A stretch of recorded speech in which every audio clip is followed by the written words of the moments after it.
Good morning, world. Good morning to you all. Happy Saturday, happy blessed Saturday to each of you.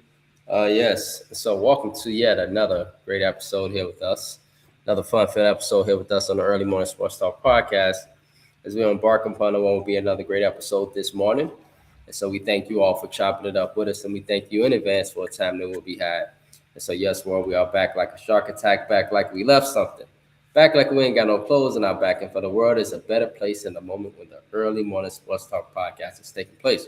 We thank you all for your momentum, for everyone that's been rocking with us and allowing us to continue to grow as a podcast, as a community. And so we appreciate the love, support. So thank you for tuning in with us this morning as we converse about the latest sports topics that have taken place from this past week and will be upcoming this week. It is always a blast to have you all tune in and participate with us every weekend.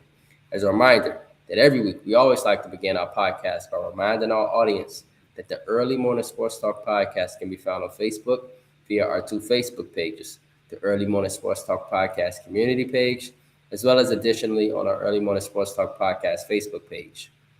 You can find us on Instagram at EMSTP underscore. Again,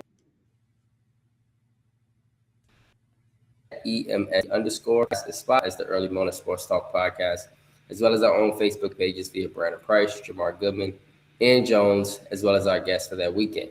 Today is May 9th, 2026. We've seen yet again another fascinating week in the sports world. For this past week, we've been watching the NBA playoffs, and we saw the LA Lakers and Austin Reeves scream at the referees. And we'll talk about it, Jamar, because LeBron James, obviously, as a superstar, he gets hit and battered more than anybody in the NBA, maybe in NBA history outside of Shaq. So him, Austin Reeves, they go to the middle of the court, the whole team, and they just talk about the referees.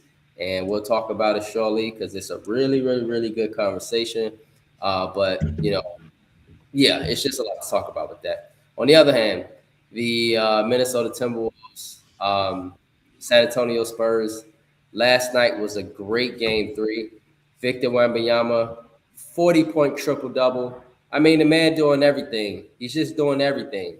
And I know it was a 39-point triple double, but damn. I mean, you might as well say 40, Jamar is right there. And so, him doing everything and the Timberwolves just going back and forth. What a seesaw battle that was last night. And so the Spurs take the lead 2-1. Additionally, we see the New York Knicks put their foot all on the Philadelphia 76ers. They are 3-0 now. So they are commanding in that series. And then we'll talk about the Detroit Pistons and Cleveland Cavaliers as well. Detroit up 2-0. And so NBA playoffs, WNBA kicked off last night. Cubs and Sox kicking ass. Cubs right now, 10 wins in a row. I think they did it again. They did it before as well, if I'm not mistaken, Jamar. So this is the second time they've done it this season. Best league in baseball. And then shout out to Tommy Murakami, who is leading the league in home runs as well. Chicago White Sox superstar. Well, he's not a superstar yet, but he's a star already. I'll put it there. He's a star already. At least he should be. And so, with that being said, a lot to talk about, Jamar, a lot, bro. So introducing my brother from another mother, my partner here on the Early Morning Sports Talk podcast. Guy used to stop at Purdue, stop at his room, say what's up, grab food. Mr. Jamar, I don't know if you remember, man, he used to give me snacks. Mr. Jamar Goodman, good morning, sir. How are you? Hey man, back then we did what we had to do. We did what we had to do. Like, hey, Oh, Jamar, bro. Like, hey, Jamar, can I have some cereal, bro? Yeah, man, sure. Yeah, no problem, man. And so, yeah, man. Yeah. And so I see that Ian, he just okay, yeah. Feel better, Ian. Feel better, bro. Feel better. And so with that being said, yes. Um, man, in this case, let's go ahead, bro. Let's get into it. We got a lot to talk yep, about. And so, NBA playoffs. Thank you for your viewership, by the way, in advance for everyone. I'm gonna get my tags in shortly tomorrow. But let's talk about the NBA playoffs, bro. Um, Where do we start, man? What series you want to start with, bro? Um, Shoot, let's start with let's start with the Lakers and the Thunder. Let's go there first. Okay, a lot to talk about there. And so the Lakers right now down 2-0, getting pretty much manhandled without Jalen Williams and, without Luka Doncic being on the court as well. Um, what's your thoughts, man, on this series? Because I got thoughts. But at the same time, it is what we all thought it would be. Yeah. Yeah.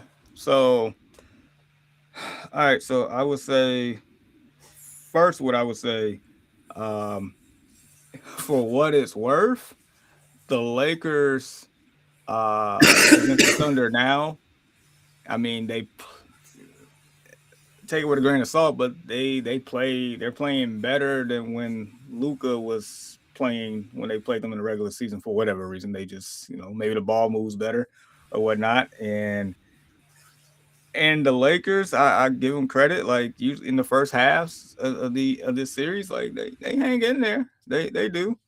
Um, but we find out quickly, or we regress back to the mean per se, and realize the Thunder are a superior team, and the Thunder realize they're a superior team, and then all of a They sudden, even know it. They know it. yeah, yeah, Everybody and they know it. just Even LeBron know it. and it just it's crazy because like in game two, where I was, because I ended up drifting off at some point, but times where I was watching, I was moving around, like, okay, it's a close game. I go to the kitchen for something. I look back up.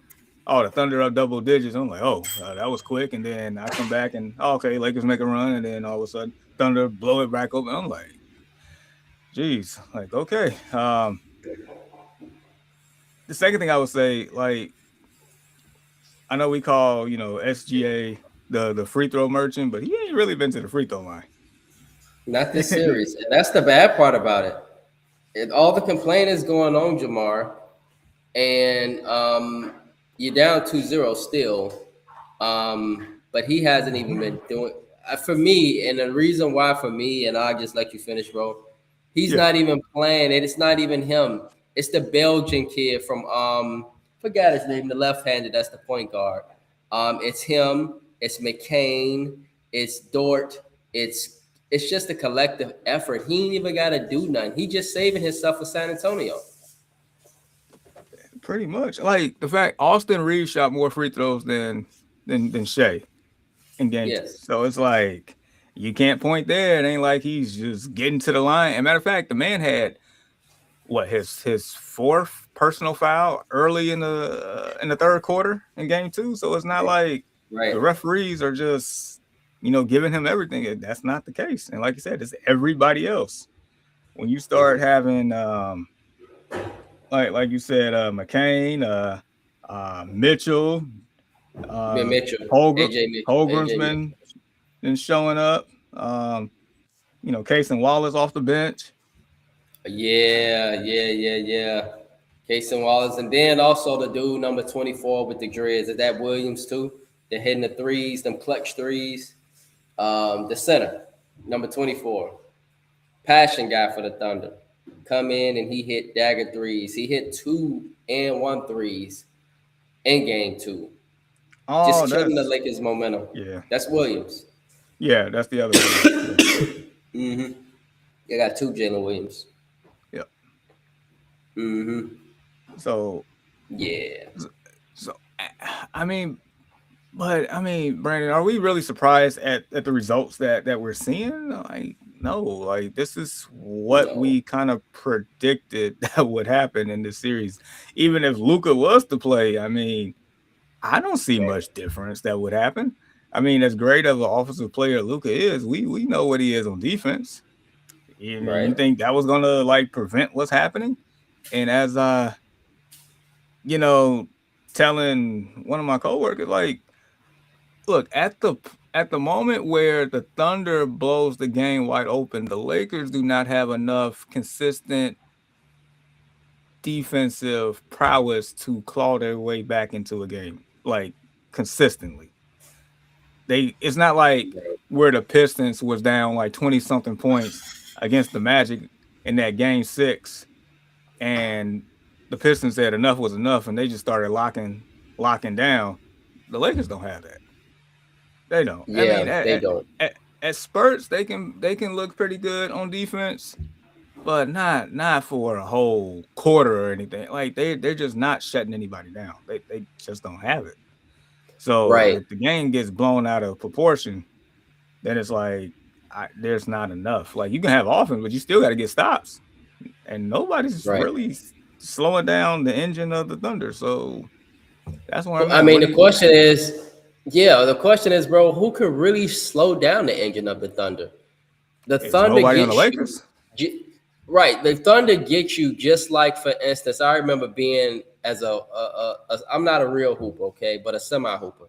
You go to a church league, right, and it's that church team that's excellent.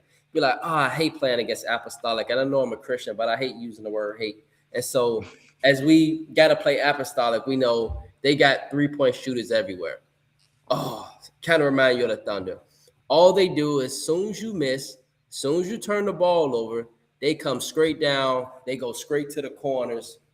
Bang, bang, bang, bang. And the thing about the Thunder is they feast off of turnovers. They feast off of misses. You do that against the Thunder, they will make you suffer severely, Jamar. And unfortunately, with the Lakers, they just don't have enough firepower in order to compete with the Thunder. It's just unfortunate. Luka is highly missed this series, in my opinion, bro, because of the offensive prowess he can provide. I know he's not the greatest on defense, but at least he can put the ball in the bucket, because game 1, that game was open. It was open. Game 1, terrible 6 in game 5 against Houston, but game 2 he played a lot better, right? He played a lot better game 2, but the Thunder is just a superior team. They got so many people that can hit you. Jalen Williams, SGA, he don't even have to play for real, Jamar. He's not even playing for real this series. Like, it's been AJ Mitchell who's been killing the Lakers. The left hand, the point guard. Every time the Lakers go down to do something, it's AJ Mitchell who do something in return. If it ain't AJ Mitchell, it's Jared McCain who do something. If it ain't Jared McCain, then it's Holmgren. If it ain't Holmgren, then it's Kasem Wallace. I mean, it's just so many guys down the line. Such an excellent team. And then you got a 41-year-old that you're tiring out. Shout out to LeBron for still getting his 25-plus points. Well, I think it was 23 game 2. But he's tired, Jamar. He's worn out, bro. And at 41, when you got Lou Dort, one of the best defenders in the NBA, defending you, on top of that, then they throw in his former teammate Alex Caruso at him, bro. Then if they can't stick him, then they throwing Jalen Williams at him. Like, and I'm talking about the center, because they putting bodies all over him. Like, they putting Holmgren on him. I mean, it's just bodies all over this 41-year-old. And so LeBron is clearly fatigued out there. The only thing I wish for LeBron is I wish he stopped crying so much. And I love him. I do. I love him. But he out there, he crying a lot. And it's killing the Lakers when they have to run back down on defense, Jamar. You see, if he's sitting there and he crying, all the Thunder doing is doing what they do. Go down. You missed your shot. Somebody finna be open in the corner, left, right, left, whatever you decide. And if you ain't got that, then you got SGA that can hit you with the mid-range. I mean, it's multiple scoring options for the Thunder. On the feast on it, Reeves. Not a recipe for success, bro. No, not at all. I mean, heck, if Luka was there, he'd be sitting there crying with them too about the refs. That's what he do too. So it's like he does that too. And I mean, going back to game 2, it doesn't help when DeAndre Ayton has 3 points in 27 minutes. Like, yeah, he's irrelevant out there. It's sad because he clearly doesn't match up with Holmgren or Hartenstein. at Clearly. all. Lakers need a true center. They need a true center so bad. I mean, Aiden was drafted to be that. He was a number 1 overall pick. That's just more so he just underachieving, and that's not reaching his potential at all. At all. I mean, heck, that's what the Thunder did to get them over the top. They got him a real center instead of playing Chet at the 5. He's going back to the 4. Hartenstein's the 5. It makes things a lot more smoother. Right. I mean, on offense and defense with matchups. So it's, I mean, when you get 3 points out of your starting center, I don't know what to tell you. I mean, Rui Hachimura has been playing pretty solid for what I've seen in the series. Marcus Smart has stepped up a little bit. I mean, Reed's coming back helps, but that's it. The other thing that I'll say about the Thunder, like, one of their strengths is the fact that they're so deep. They can just throw out bodies after bodies. And it's not just anybody. It's like bodies that can actually be productive on both sides of the ball. So it's like you have to account for all those players that the Thunder actually throw out. There is no sacrificial lambs out there per se. They're out there to play, and they do play. So it's like that probably gets the Lakers fatigue too. So right, yeah, yep. And so in regards to the Thunder, do the Lakers get one at home, or do you think this is a sweep, bro? I mean, last week I had my imaginary broom right here, so nothing changed. I mean, they lost both games by 18 points, and you mentioned that, like, SGA hasn't even been. He don't have to do that. Imagine he shows up big on the road, though. Right. And is that really a success that you have a healthy SGA that is rested coming into your stadium, and you already don't have your superstar, and you already got a 41-year-old that's just So it's not looking good for the Lakers. Hopefully, if they pull out one, it'll be nice. But I don't know if they do, Jamar. Yeah, so it'd be good luck with that one. On the other hand, bro, the Timberwolves, the Battle of France, man. I call it the Battle of France because the series is literally being decided between Victor Wembanyama and Rudy Gobert. Rudy Gobert did a really good job against him game 1. Game 2, it was okay. In game 3, Victor Wembanyama showed out. Who was your pick again for this series, Jamar? I had the Spurs, but I didn't. But I'll say I didn't have the Fuzzies either because Minnesota is battle tested. Right, very much so. And so, what's your thoughts on this series, bro? Because it's looking like this gonna be a good one. It's gonna be a great finish. Yeah, I think so. I believe this series goes back tied 2-2 back to San Antonio. But last night,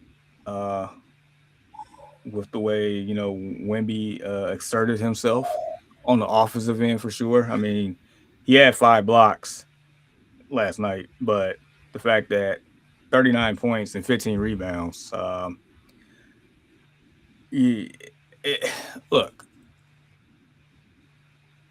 Wemby's an alien. Wemby is not human. Wemby is absolutely one of one, and it's like one of those, like, I don't think you can slow him. I don't think you can stop him. You can probably slow him down, give him, different looks, put him, try to make it uncomfortable for him. And I feel like that was the case in game 1, but I mean, besides his, freakishly, athleticism and height and wingspan and all that, I mean, he's a very intelligent person. So anytime that he has an off night, he makes adjustments very quick, and it's time for Minnesota to make adjustments as well. And that's one thing that Minnesota has been doing well in the playoffs in the last couple of years. The fact they do make adjustments, and that's the reason why they've been to the Western Conference Finals for the past 2 years, because they make adjustments. With that being said, like, I felt like for this series, Wemby's going to be Wemby. It comes down to the quote unquote others, the guard play for the Spurs versus the guard play for the Timberwolves to a certain degree. Because, I mean, yeah, the Timberwolves lost, but I mean, Ant-Man was amazing. But he definitely needed a little bit more more help from somebody. Probably in particular Julius Randle. Because Naz Reid gave you 18 off the bench. Dosunmu gave you 11 off the bench. Jaden McDaniels gave you 17. Gobert even gave you 13. Right. Julius Randle, if I'm not mistaken, I'm pretty sure he's the second highest paid player on that team. I mean, the man gave you 12, shot 3 for 12 from the field, 0 for 3 from the 3-point line, a minus 11 plus minus rate. Like, and you know how I feel about Julius Randle. I like that man should go sit down somewhere. But I mean, you're getting paid to play basketball, so I need you to show up. But yeah, this just overall, man, this series is it feels like a chess match. Like the Spurs have like Popovich blueprint written all over this, and it's a matter of if Ant-Man can, I guess, rise to the occasion more, because I mean he definitely did great, and like I said last night, considering that he came back from a hyperextension knee like a lot sooner than people think, or thought rather, but at a certain point, just like Wemby did last night, like the dog and you just got to take over. If nobody else is getting it done, you just got to get it done. It would help that your role players will, they contribute, especially at home. But at the end of the day, I mean, the man got to go get it at this point, because Wemby definitely went and got it back, got home court advantage back for the Spurs. So they're not go down 3-1 going into San Antonio on Friday. I mean, on Game 5. So yeah. Yeah, if they go down 3-1, then it might be over in 5. So they gotta get Game 4.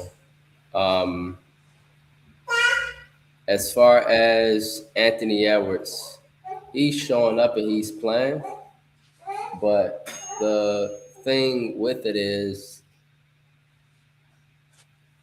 put it like this, bro. It's gonna have to come down literally between him and Victor Wembanyama, and it's just gonna have to be whoever comes or whoever shows. And it's most people will say Victor Wembanyama because alien, but it would be disrespectful to Anthony Edwards, Jamar, because of what he has done throughout his entire career, because of who he is. And so it's a lot of noise in the background right now, and I'm trying to do a podcast. And so yeah. And so yeah, as far as everything, I'm just hoping to see some of the other step up. The Sumo continue to step up. Julius Randle realizing that he has a mismatch, realizing that he has smaller people on him, and just realizing, Jamar, that he can take advantage of that. Now I know that Victor Wembanyama's down there waiting, but you gotta, you gotta find a way to do something, Julius. Right? Yeah. Like you apply said, some pressure, something.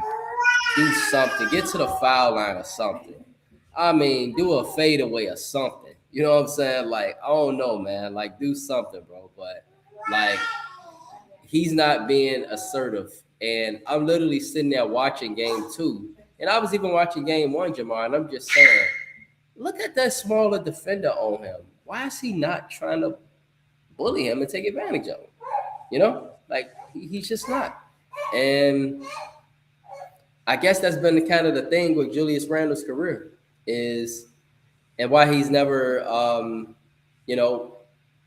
even another player that reached his full potential.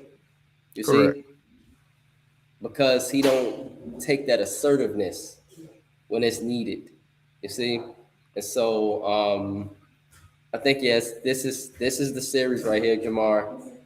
Whoever win this series is going to be obviously a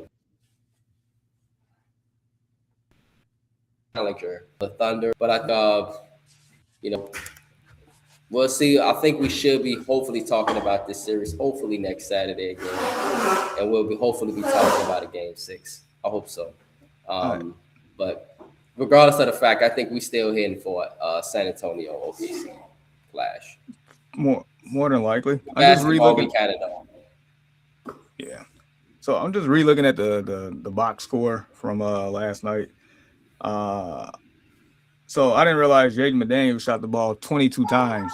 Fine. However, he only hit 5 shots. That's terrible. Mike Conley, I mean, quote unquote, the starting point guard. I don't know if he got hurt or not, but I mean, the man only played 4 minutes. Mm-hmm. And then Anthony Edwards led your team in rebounds at 14, and he was the only person on the team that had double-digit rebounds. Like Gobert and McDaniels was next up at 7. Like what is happening? Like, I understand.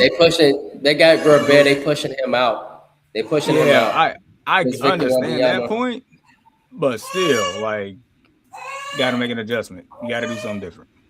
You got to, because Right. just seeing that's not a formula for success at all. Just Right.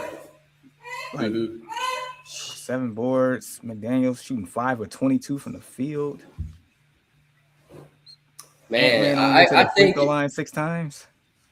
right. Something But I about think it. Jamar, it's just the Wolves probably beat any team. Without Jalen Williams, the Wolves, in my opinion, probably beat OKC. They at least win probably up 2-1 against OKC. The way OKC have been playing for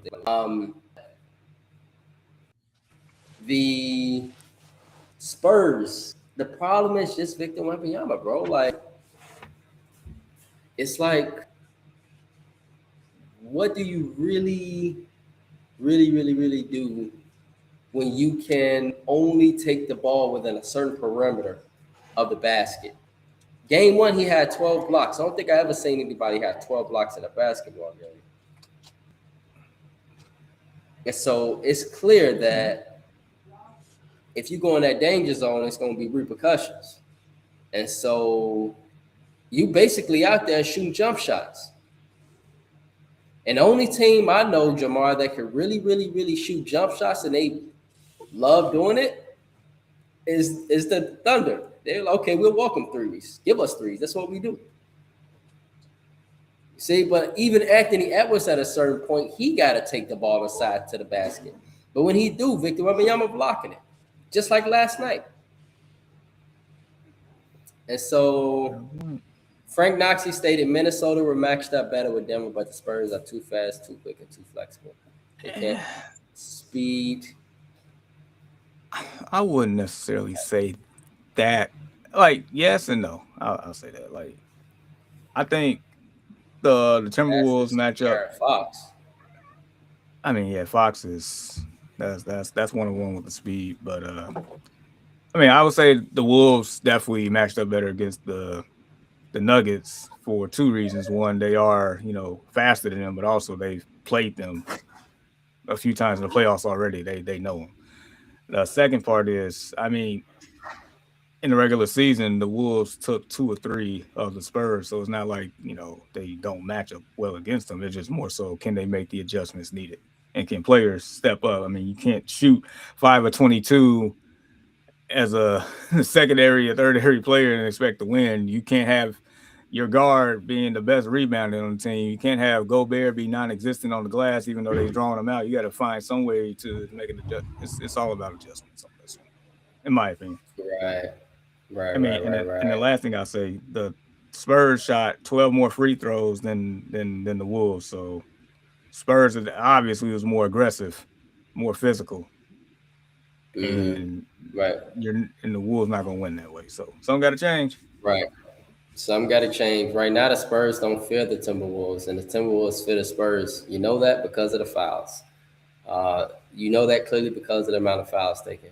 Um, I want to just say this really quickly. The Timberwolves, Jamar, they got to defend home court and they got to hit their shots. If they hit their shots, they get their defense set. When they get their defense set, then they can play. That the Timberwolves are excellent half court defensive team because then it allows Rudy Gobert to also get his feet set and defend Victor Wembanyama. And which he's done a pretty good job again this series. I know that Victor Wembanyama went off last night, but that's because his threes was dropping last night. Them first two games they wasn't dropping, but that's what the great ones do, man. They go on the road, you know, and his threes was dropping last night, which is showing the greatness, right? Yeah. Yeah, but if the Timberwolves, Jamar, hit their shots, if they hit their shots, then this should go back to San Antonio 2-2. Yeah. They got to hit their shots. Absolutely. And the last thing I say, they need to be aggressive. You got to find a way to,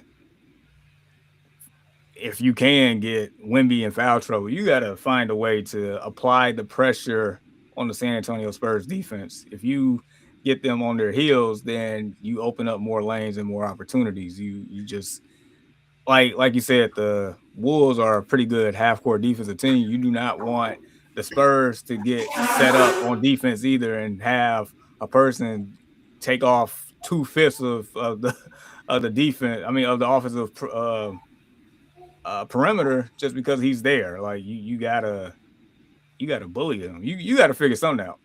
Like you gotta apply pressure. Right. Question remains: will they do it? And so, if you get Victor Wembanyama in foul trouble, and if Rudy Gobert can give you double-digit points, you should win the game.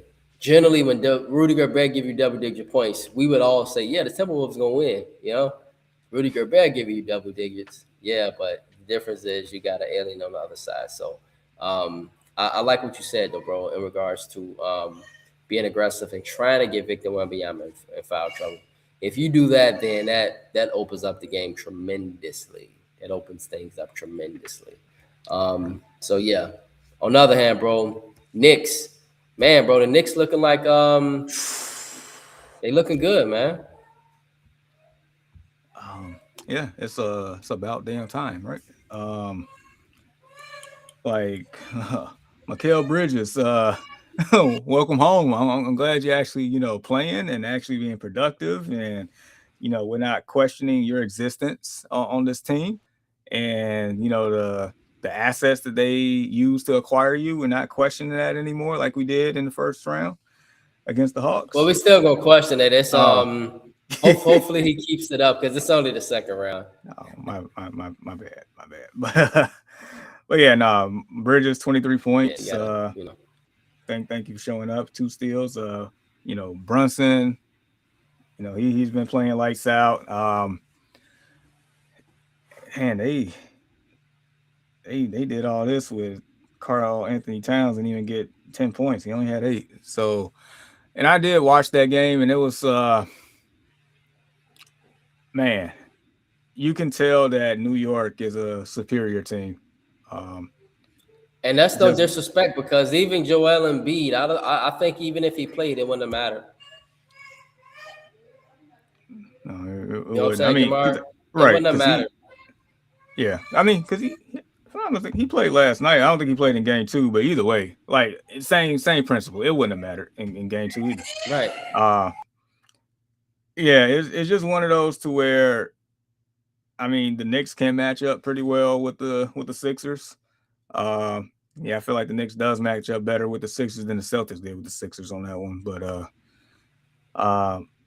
also, this is one of those to where New York knows that they are a better team and they are, not quote unquote playing with their food. They're not playing down to their they're actually like playing like a 53-win team. And they should, Jamar. They should without Joel Embiid playing game 2. A banged up Joel Embiid. I'm not saying he's not there. He's there. He was there for game 3, but he's not. Yeah, it's not. And that's just the Sixers' fault, I mean, Sorry, I know he's a great superstar, but man, sometimes, man, it just sucks when your superstar is not available. What can you really do? Yeah, and not to mention, OG didn't even play. Yeah, that's the key point because he's been killing this playoffs. He's been the second best reliable scorer outside of Jalen Brunson, averaging what 20 Correct. some points a game. Yeah, playing great Yeah, basketball, both ends of the floor. you're right. Yeah, And it's like part of me feels for the Sixers because it's like, you definitely got some pieces there. It's just once again, Embiid is not Embiid, and you know, Edgecombe. I mean, as great as he's played, he's still a rookie. yep. Paul George had 15 points in the first quarter, and he ended the game with 15 points. So it's like That's bad. that is. Oubre was your leading scorer with 22 points. You're not winning a game in any series with Kelly Oubre as your leading scorer. It's just not happening. Now, if he had 22 and he was like the third highest scorer, you're probably winning. But he can't be your leading scorer in the game. Right. So yeah, the Knicks. I expect the Knicks to close this thing out, and I guess congrats. I mean, at worst, it looks like they will be where they was last year with Tibbs. So they're Right. they're Right. handling business. Which would what do you say? It would just kind of be a silencer now for all the critics out there that were, and include myself, that was very, very weary, saying, hey, if they don't make it, which is, we have right validation, Jamar, to state that. But, now that they've looking like they're going to make the conference final, which is very likely, no team has ever come down from a 3-0 deficit. Right. They'll have reached where they were. Okay. And so that's good for the Knicks. But at this point, you got to be thinking NBA Finals. No disrespect to Detroit. I Yes. know they're a nice team, but even if you don't make the NBA Finals, it's still going to be a disappointment, in my opinion, for the Knicks. Because everybody not everybody, at least on the Early Morning Sports Talk podcast, we were adamant saying that this has to be the year for the Knicks, and this is the best opportunity for the Knicks. This is the best opportunity to make the NBA Finals. We've been saying prior to the season, this is the best opportunity for you guys to go to the NBA Finals and probably play Oklahoma City. We've been saying that before the season started. So this is their opportunity. But let's talk about Detroit and Cleveland, bro. Man, I just want to say really quickly, can you ever win with Donovan Mitchell when it comes to meaningful basketball? Because, I mean, shit, Jamar, it is a brick-a-thon when it comes to this man in clutch basketball. Like, when it comes to the second round or more, bro, I mean, I feel so bad for the rest of the guys on the team, Evan Mobley and them. They all just standing in the corner, Jared Allen and them, waiting them, and they just watching this man dance, spin in circles, throw up air balls, throw up big-ass bricks. And I'm like, pass the ball, Donovan. Perhaps if you know you're having a bad night, stop shooting points. If you ball to Max Strus or even Evan Mobley, somebody, they might hit a three if you do what LeBron do sometimes. But no, not Donovan Mitchell. He go down on his T-Mac. He go down on his Kobe. I'm Kobe, baby. Give me the ball. I'm finna take this shit over and brick up the damn joint. And it don't even help that James Harden go down and do the same damn thing. And all they doing when it's crunch time is, give me the ball, Donovan. No, give me the ball. I'm James. And both of their ass turning the ball over or bricking. Anyway, I'm done with my rant. It's So tough. I get it. I'm not as on Donovan Mitchell's case as I am more so on James Harden. I mean, either one, you take the pick. I get it, but at least like with Donovan Mitchell, Like, so both of them had 22 points in game one. Donovan Mitchell scored 31 last game. Was he great from behind the arc? Heck no. He only shot 2 of 9, but he was 11 of 24 from the field, 7 of 9 at the free throw line. He only had 3 assists. So I mean, yeah, it probably could have been moments where he could have passed it to a teammate for a better look. So I give you that, but at least I know the man like at least trying out here, and he was only a -2 on the plus minus. James Harden, I don't understand it. I mean, they made I mean, on First Take yesterday, they made an outstanding point, and I was kind of thinking the same thing. Like, dude, like when has James Harden really ever stepped up in the playoffs? Like, especially in pivotal moments. Like, this dude shot 3 of 13, only had 10 points. Like, I don't think he really attempted one shot in the second half, something crazy like that. I mean, the man was turning over the ball left and right in crunch time. Donovan Mitchell throwing up brickathons. You see my point? No, but the thing is, it's only one ball. I get that, but I mean, if Harden is supposed to be your point guard, your facilitator, he's turning over the ball and not even like putting guys in the best position to succeed. And Detroit is getting there. A lot of their points on the fast break, and it's quintessential because of James Harden. Mm-hmm. And the fact that James Harden has had too. When they throwing up them bricks, all you got to do is just get that. But you know once again, Mitchell shot 11 for 24 from the field. However, with James Harden, he has a longer history of not showing up in the playoffs, and you traded for this man mid-season thinking he's going to get you over the hump, but why would you do that when the evidence show in Oklahoma City off the bench in the NBA Finals, he was nowhere to be found. Houston Rockets, plenty of times in those two, especially against the Warriors, nowhere to be found. Brooklyn, same deal. Oh no, let's not get started with him in the Sixers. In that debacle, I remember that one against the Celtics, nowhere to be found. And now, like Cleveland, like he has not had a great playoffs outside of the first couple of games in the last round. Like other than that, like this man is nowhere to be found. I understand that Mitchell has had his moments too, but it's not nearly as criminal as what James Harden is doing. It's not. Right. It's not. Mm-hmm. And I have seen Mitchell step up in big games in the playoffs at times, and I also seen him falter too, but it's more so I'll take my chances with him more than James Harden at this point.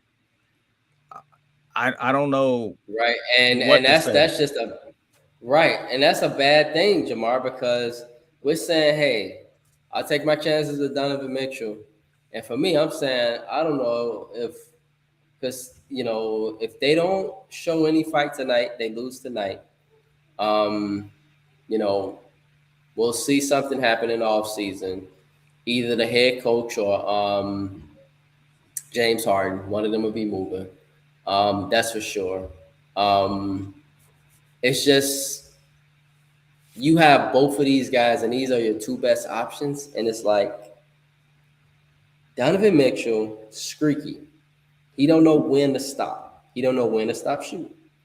He could throw up an air ball. He'll come right back down and throw up another brick. You know what I'm saying, Jamar? I mean, Wade be wide open in the corner. He'll spin around, do some damn acrobatic stuff. Ooh, wow, ooh, ooh, wow, ooh. Like, ooh, wow, ooh. Like, this is exactly what his ass to do. Ooh, wow, ooh, look at Donovan Mitchell. And I mean, it don't take a rocket scientist. I mean, literally, I can have my girlfriend. She can sit there. She's been watching the playoffs with me every night. She'll tell you Donovan Mitchell go down, run around in circles, do something, make it look real good, throw up a damn Kareem Abdul-Jabbar hook shot and miss. And it'd be like, Donovan, what was all that for? Just pass the damn ball to back. Screw. She was wide open in the corner. If you get some of these guys going, perhaps you won't have to work as hard. This is my point, Jamar. Correct. If he shed that rock, man, and he learned how to say, okay, this is crunch time, I don't have to be the hero. I don't have to be. You know what I'm saying? And so my point is this. I guess me and you for a long time is just that's why we're brothers. We be opposite ends of the fence. If he literally, Jamar, says, hey, I don't have to be superhero. James Harden, one thing that's good about him is he can at least get to the free throw line. So perhaps if you recognize that, Donovan, sit back, let him do some stuff, let him play point guard, probably get somebody the ball. And if that don't work, then at least he could probably get to the foul line at least. But if you just taking the ball for the whole 24 seconds, taking it down to 5 seconds and throwing up a brick, what the hell is that accomplishing? What? So, I mean, literally the head coach sitting there looking, and I'm looking at his face, the head coach, and I'm saying, like, damn, like, this is what I gotta, like, this is this really playoff? No, it's not playoff basketball. And so, Donovan, give up the rock, dog. You ain't got to be Superman. James Harden, I know people want to get on him. Yes, he got more turnovers than field goals made. I understand that. But perhaps he might be able to help you. He could at least pass the ball to somebody in the corner. He can at least do something with Mobley and Allen down low. Or he could at least get to the foul line. He ain't got to shoot all the shots, Donovan, when it's crunch time. Because the truth is that in most cases, you bricking up the joint any damn way. Floor is yours. I mean, it's one of those to where I know you're pretty much saying, like, help me, help you type scenario. But if the help can't help themselves, then how can they help you? And James Harden is not helping himself. James Harden went to the free throw line 4 times. The man only had 3 assists. Like, he, in 37 minutes of play, I mean, he has the worst plus minus on the team at minus 15. I see why Skip Bayless says he has more confidence in Dennis Schroeder in the lineup than James Harden these days. Like, that's terrible. No, I agree with that. I agree with that. I agree with that. Dennis Schroeder has proven to be a very quality point guard, and additionally in the playoffs, he's a guy you want on your team. Yeah, so look, it's a lot of blame to go around here. Because, heck, I can point to Evan Mobley. Like, you were the number 1 overall pick. You only had 9 points and 1 rebound. Like, what is that? He can't bang with Isaiah Stewart and Durant. They too big for him. He too skinny. I've been watching Jamar. That's an excellent point. He needs to get in the weight room. Because if you're going to stay in Cleveland, you clearly going to be matched up with these guys for years to come. At least Jalen Durant, that is. You know what I'm saying? And so we know Jalen Durant ain't going nowhere in Detroit. So he got to get in the weight room because they just pushing him around. Yeah, man. When it came down to crunch time, literally Jalen Durant hit 3 straight dunks on Evan Mobley. Now, don't get me wrong. That's Cade Cunningham being Cade Cunningham. But it was just easy. And I'm like, yeah, that's just weight room. That's the difference.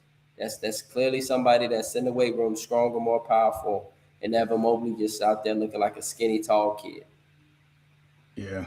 I mean, heck, we spent all this time talking about how terrible the Cavs are. We didn't even just now highlighted how good the Pistons have played. 5 straight wins. Yeah, 5 straight wins, by the way, since being down 3-1. Yep. I mean, Tobias Harris has been a new man. He ain't really been great value. J. Cole, he's actually been Tobias Harris out here, 21 points. Duncan Robinson in that game had 5 threes, 17 points.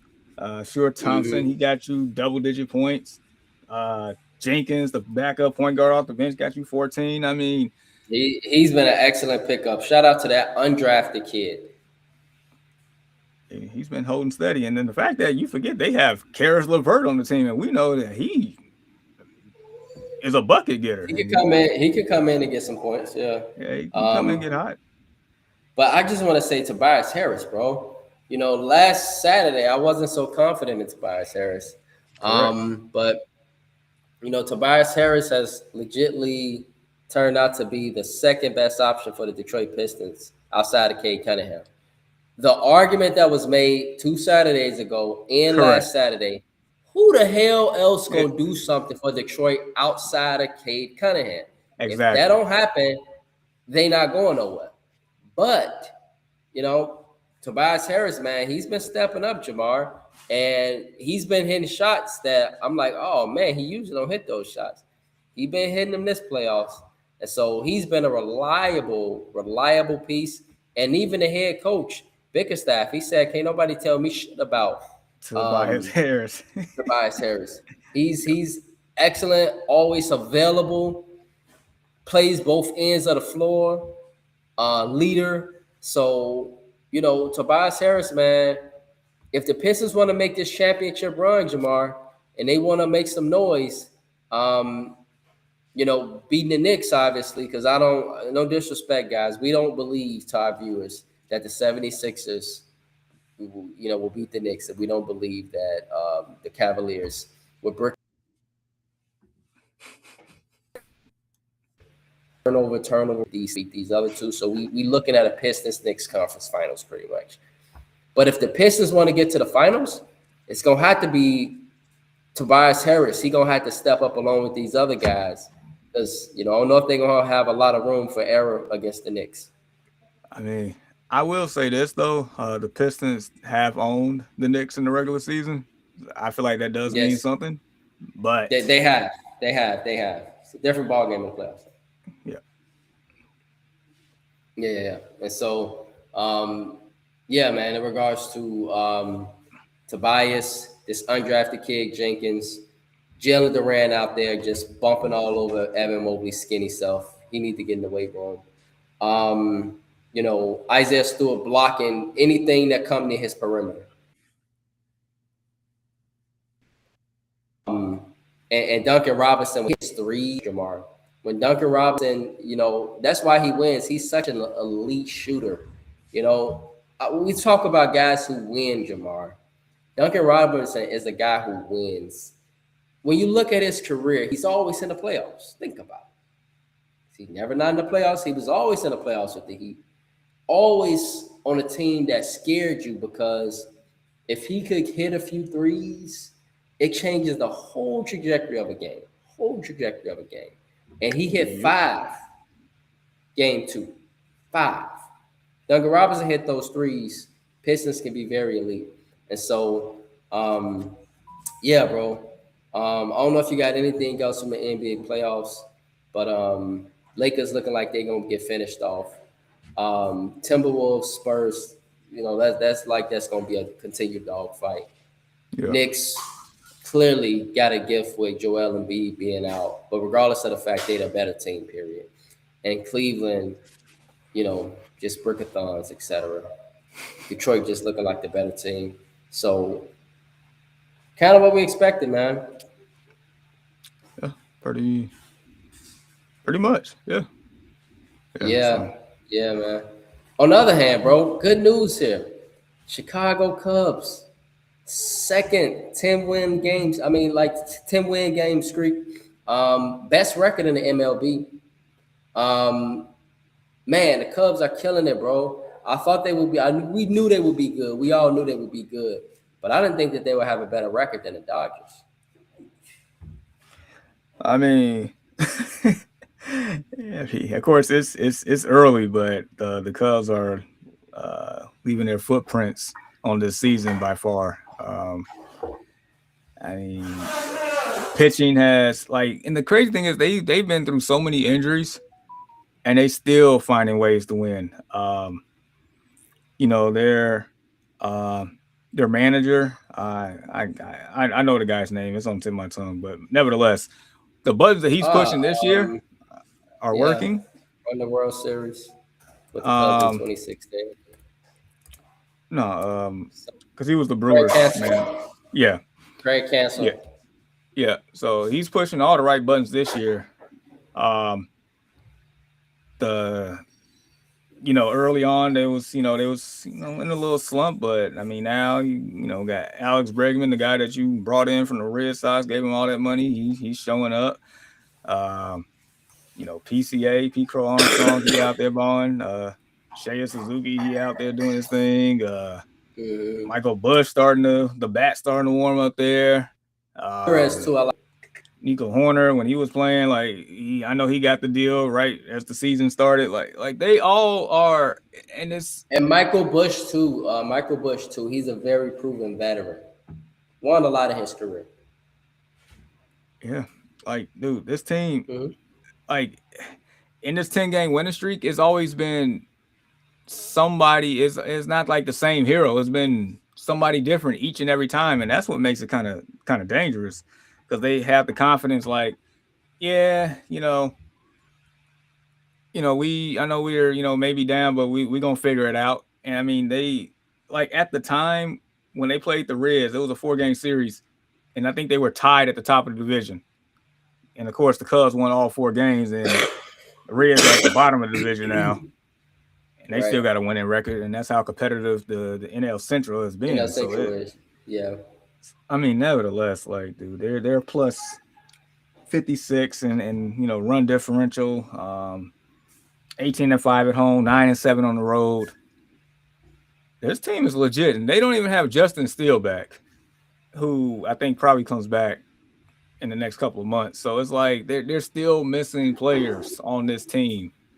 So this is one of those to where if you got to go make a move at the deadline to really solidify the team, by all means, this is an all-in season for the Cubs. Like you have a legitimate chance of getting it done. Like that's amazing. That'd be 10 years from when they did it last year. If they was the last time they was to pull it off.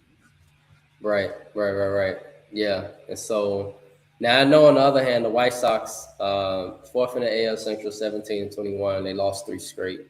But, what an improvement, Jamar. And they are even defying our expectations. But to our viewers, know this name, Munetaka Murakami. Okay? Munetaka Murakami. This is the name you need to know. Leading the league right now, home runs. This guy, if he keeps this up, Jamar, he gonna eclipse 50 home runs. He might even eclipse 60, bro.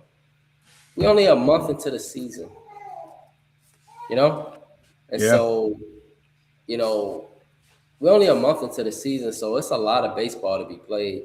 And so, seeing a bright spot on the South Side, man, bro, it's great. It's great to see a bright spot on the White Sox, because Lord knows it's been a while with the White Sox.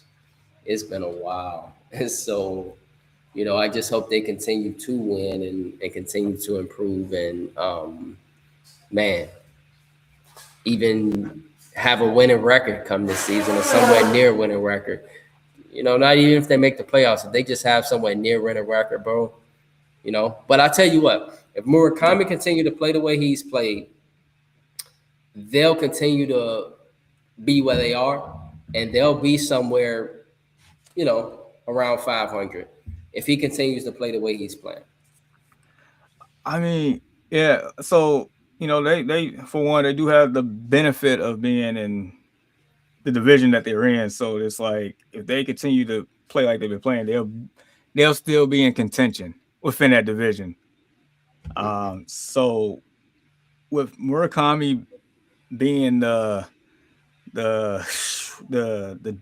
burst, the jump start, that added oomph to this team, plus the young guys that's continuing to develop, like Montgomery and Vargas, Some good Meredith. pitching over there on the South Side too. Some good pitching. It is, and I think that's probably just as surprising as Murakami, like the pitching, because that's always been a weakness in the Sox for I don't know how long. Even when this team was quote unquote competing about 5-6 years ago, that Tim Anderson and Machado crew and all them, like, pitching sucked. And your favorite manager in the world, yeah. I'm gonna say something real flagrant. Your favorite manager in the world. But this team is fun to watch. That's another thing. Yeah, they lost 3 straight, but man, they've been. Have you just actually been paying attention? Like, they've been doing their thing.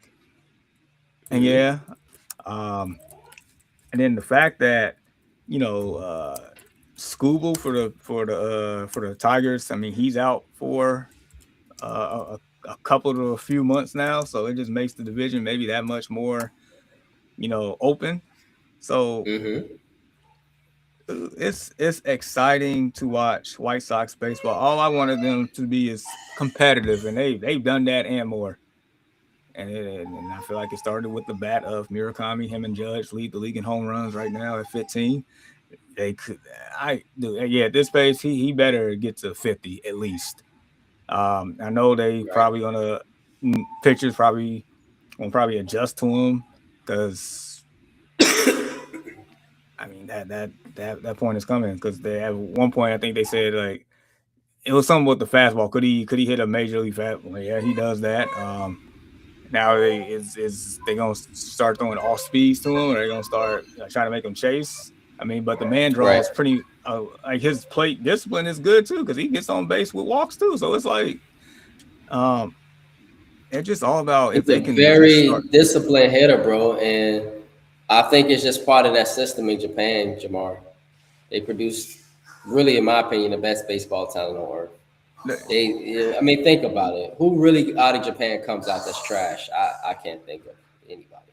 They They're all at, compete.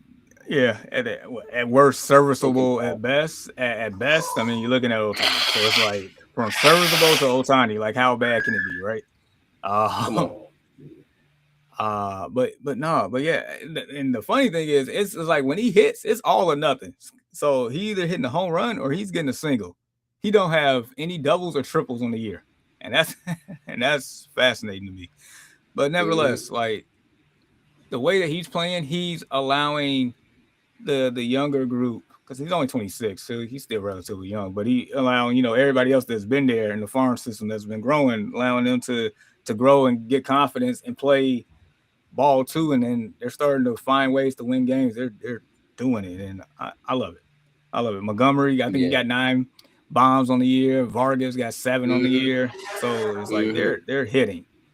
They're hitting. Yeah, they got some. They got some other guys that got some home runs. So I'm glad you brought that up because I was noticing that earlier this week too. And so it's a lot of positives, surprises, and I just hope they continue to grow and develop. And so really, really, really good news. Really positive sign on the south side. So yeah, continuing in Chicago, bro. The Sky open the WNBA season tonight. Um, WNBA season actually tipped off last night. Some great games took place last night. Um, and so, our Sky, bro, they open against the Portland Fire. And so, just curious, bro. Any expectations for this team for 2026? You expect Uh, this team to be, I don't know if you just heard they got Natasha Cloud. I She's an saw. excellent, proven veteran. Yep. Um, I mean, it's an older team, but at the same token, you know, Order don't necessarily mean bad. not in the WNBA. This is a point I've been trying to make to people because Experience matters. experience matters in the women's game. And on top of that, a lot of them play multiple years, multiple years. So it ain't like they playing just, a few years. They play multiple years on the women's side. So Natasha Cloud might be old to some people, but if you really watch the women's game on the WNBA side, you'll know that she's mid-career, not really old like they said. She's more mid-career. You know.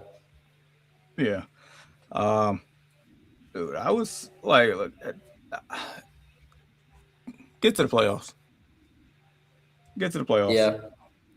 I feel like their roster on paper is good enough to make the playoffs. Right. I do feel that way.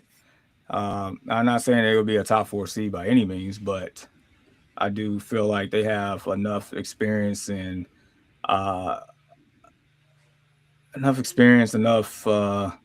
veteran leadership,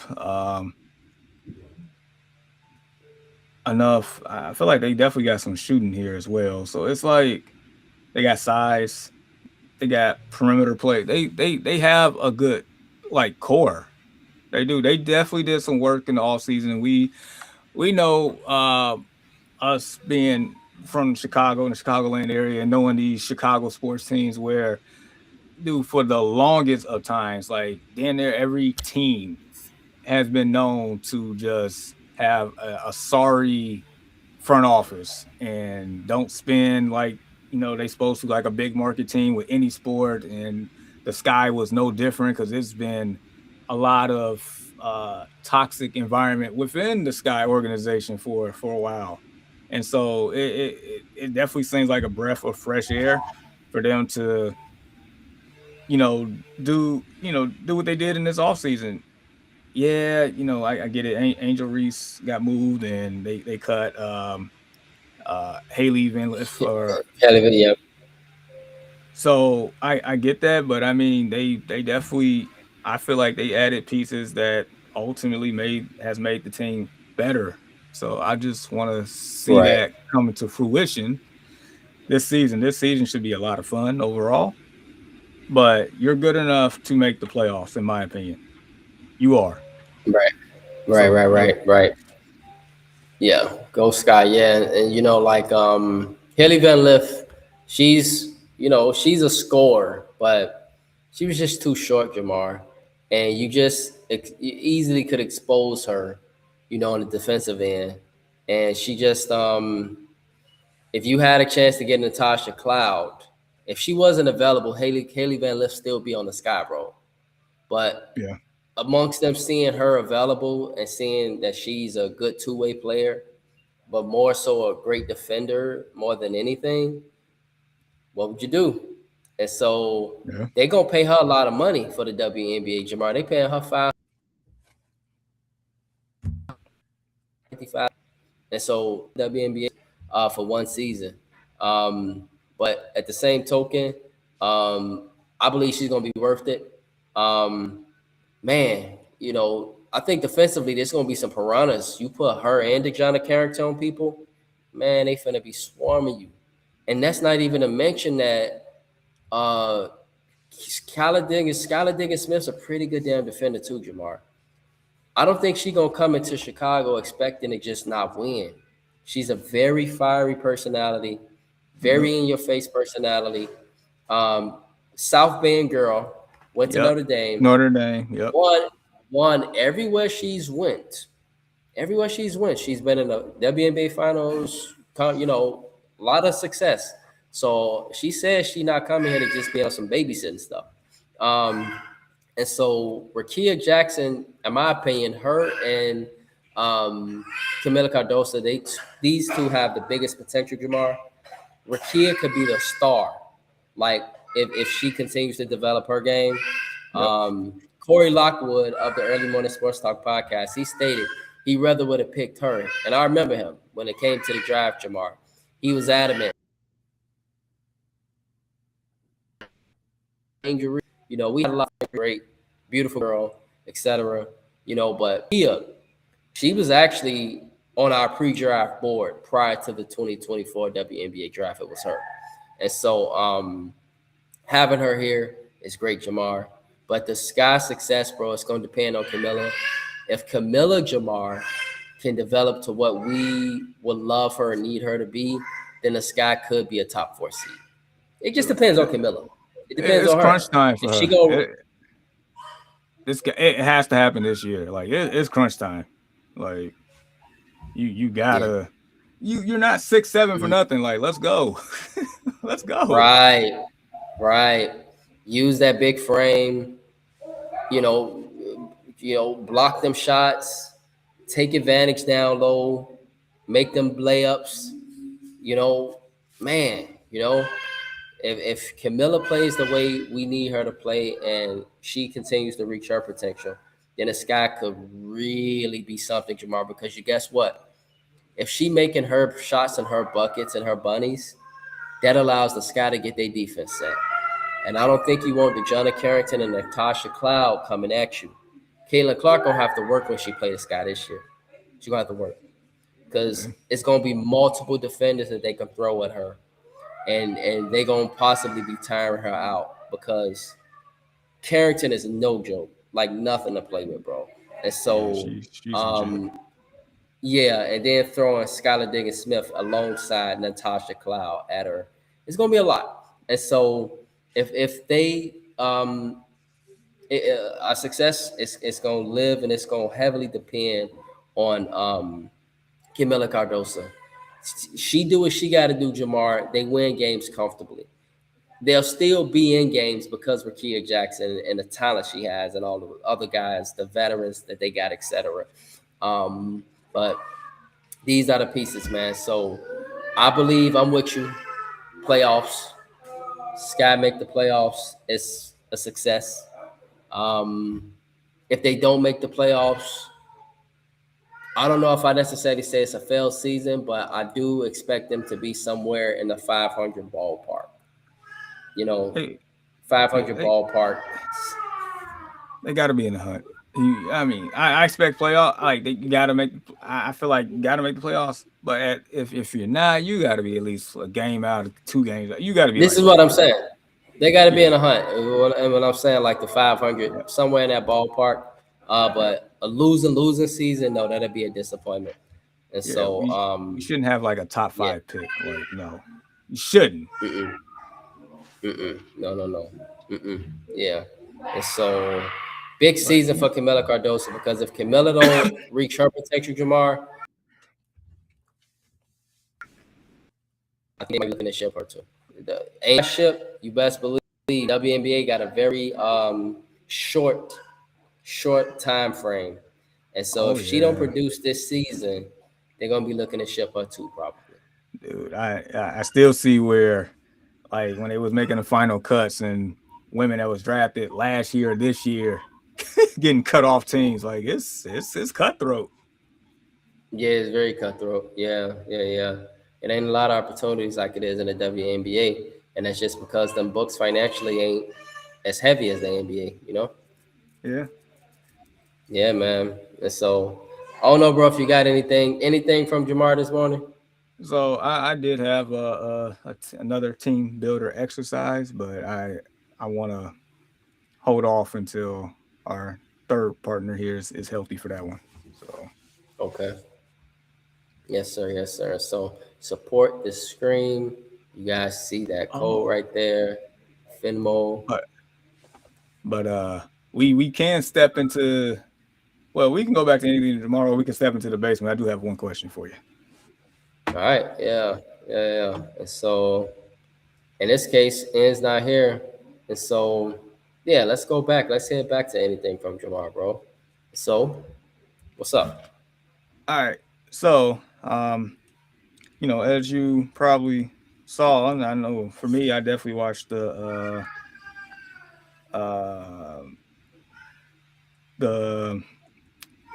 Bulls' new vice president, basketball operations hire.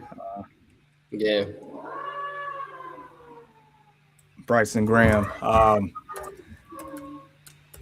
And that press conference, that 30-minute press conference with him and Michael Reinsdorf, it was like a breath of fresh air. For one, to see Michael show some humility and actually say things like, the Bulls are irrelevant. Bryson has whatever Bryson needs. That's what we're going to, do. Wherever the money needs to be allocated, that's where we're going to allocate it. Bryson saying that this team is in a rebuild. You can look at the record and tell, like, we're going to do this the right way. We're not going to patchwork anything. We're going to actually, make moves that's best for this franchise. Like,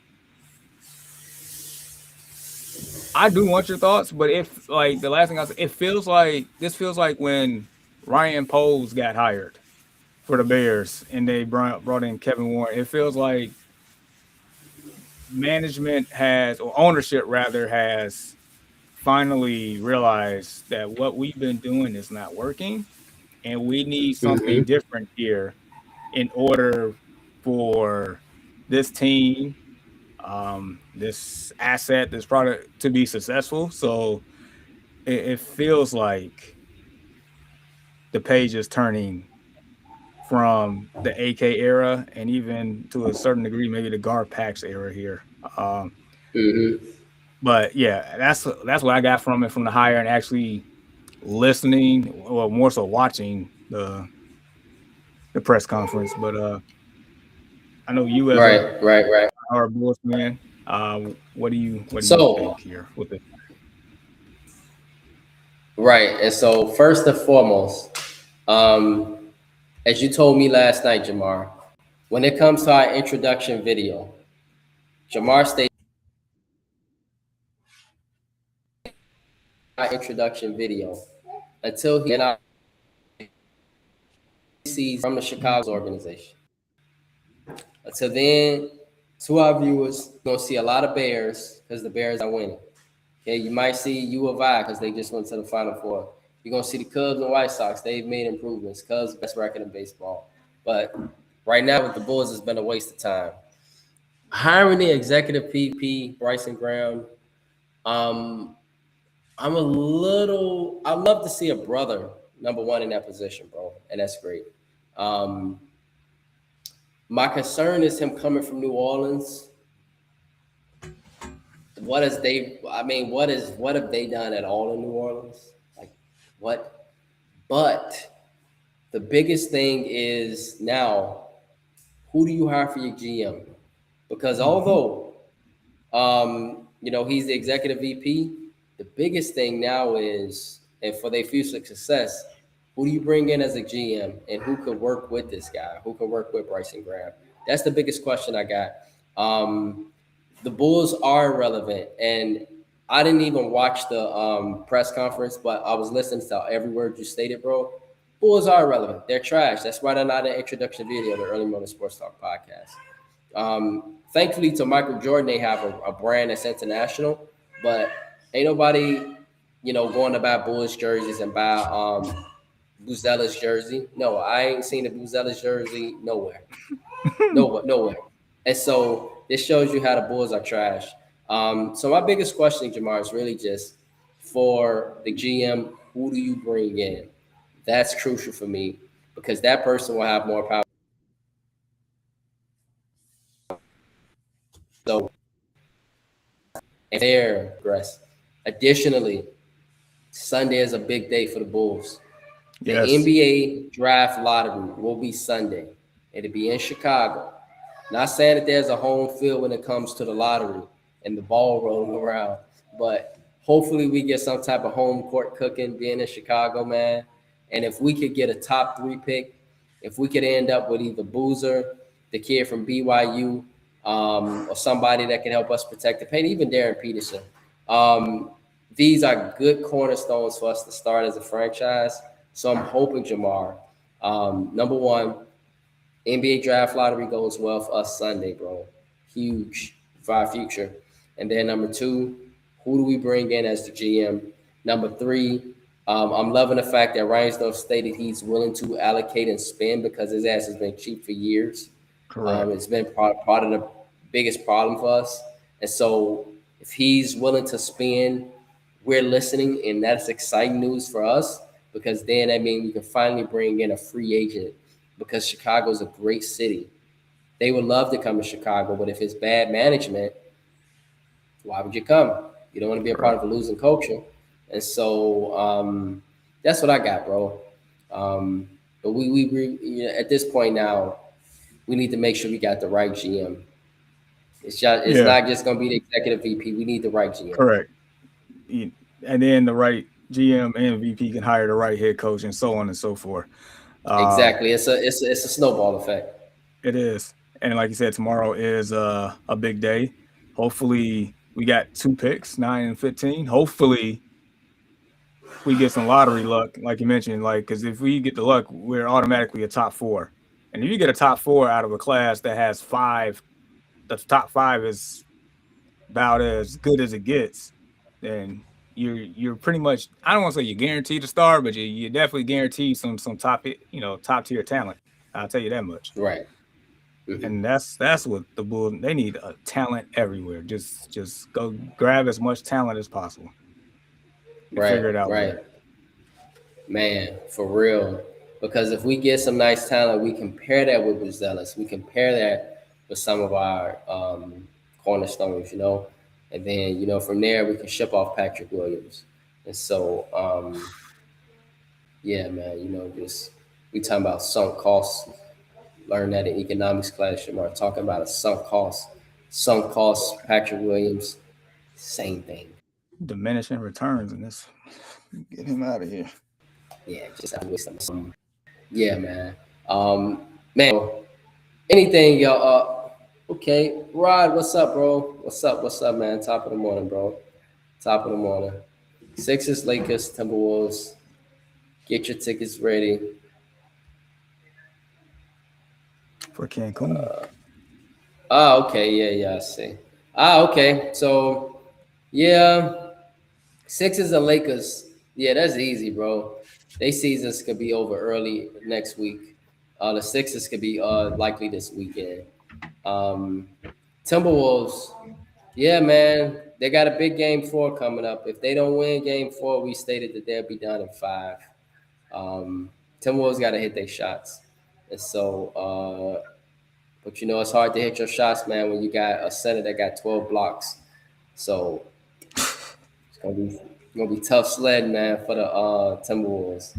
But I think the one team that could push the Spurs outside of the Thunder, that one team, it will be the Timberwolves. So I'm hoping for a long series in that one, in the battle of the French connection between Rudy Gobert and Victor Wembanyama. And so. Yeah, bro. Jamar, man. Any final thoughts, bro? Shout outs, man, as we head into the weekend. Man, I want to say a happy early, tomorrow's Mother's Day, so definitely happy Mother's Day to all the mothers out there. A mother's job is never done, it feels like. And, I see it firsthand. So, definitely shout out and salute to all the mothers out there. Enjoy your days tomorrow. Yeah, I second it, man. Happy Mother's Day to all the mothers back in the United States. For us over here in France, bro, it's actually at the end of the month. It's May 31st. So it's going to be another 3 weeks from now. So that gives me enough time to do all my planning and stuff. And so, yeah, man, shout out to all the mothers back home in the U.S. Man, just takes me to a place of thinking about my mom, And so, yeah, man, I remember that day, Jamar, man. I recall when my mother had passed, and I had came back to the dorms after my mother had passed. And I remember Boss Hill, bigger Boss. Yes. He's like, Brandon, you have such a beautiful soul and you are so strong. And I'm like, thanks, boss. And I remember him hugging me like a big teddy bear. And so that brings me, I wonder if a boss is still at Akron, by the way, because I know he had left and went to Akron. And so, yeah, man. But shout out to all the mothers. Happy Mother's Day. Always a special, special, special day, man. And so I'm thinking even Jamar tomorrow, I'm gonna still tell the children of my or the mothers of my children. I'm gonna tell them Happy Mother's Day from the U.S. to France, and just kind of do that. And so, yeah, bro. Yeah, man. Okay, NBA playoffs. That's continuing. WNBA. Enjoy all the sports. Enjoy the weekend. So with that being said, on the Early Morning Sports Talk podcast, on our behalf, we would like to say thank you for tuning in with us this morning. Continue to shop it up with us and support our podcast on various platforms. And if you would love to talk sports with us on the Early Morning Sports Talk podcast, we are here and would love to do so with you. Your love support is truly appreciated, and we hope you all have a blessed and safe weekend.